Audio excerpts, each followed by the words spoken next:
Now, to add on to that, the FBI, the last 48 hours, has taken an active role in what they're calling Signalgate. FBI Director Kash Patel confirmed the Bureau has opened up an investigation into Signal group chats exposed by independent journalist Cam Higby. We look at all the stuff. As soon as Higby put that post out, I opened an investigation of it.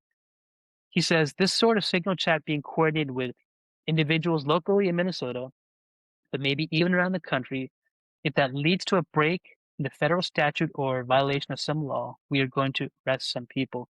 And so, important to think about. If you don't agree with us, if you say, "Oh, this is just a fantasy, historical like dream we're talking about here," you keep an open mind to it.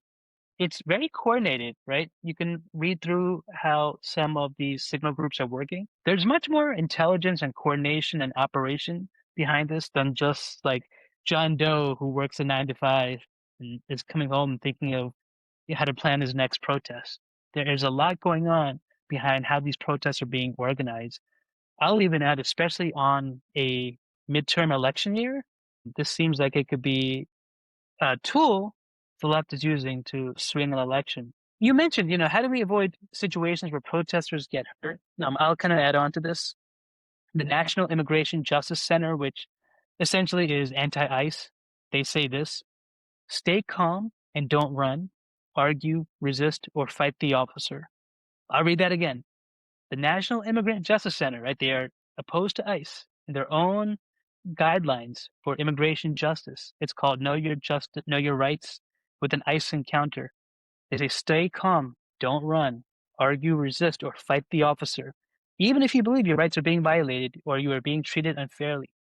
Keep your hands where police can see them and tell them if you need to reach into a glove compartment or for a wallet to show your papers. The Attorney General's Office of the State of Washington also has a guide, Know Your Civil Rights Immigration Enforcement Laws. They detail what to do if an immigration enforcement officer approaches very similar things they're advocating for, like stay calm, don't tackle, don't jump on someone, especially with a loaded weapon, don't argue, don't resist, don't fight. And so you look at a lot of these situations we're seeing blasted on TV, right?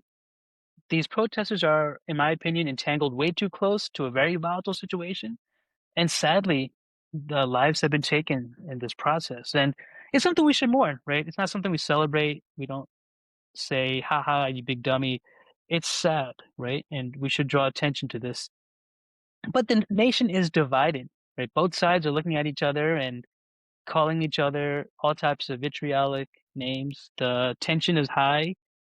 How can people look at the same side of a same set of facts and come to two different viewpoints?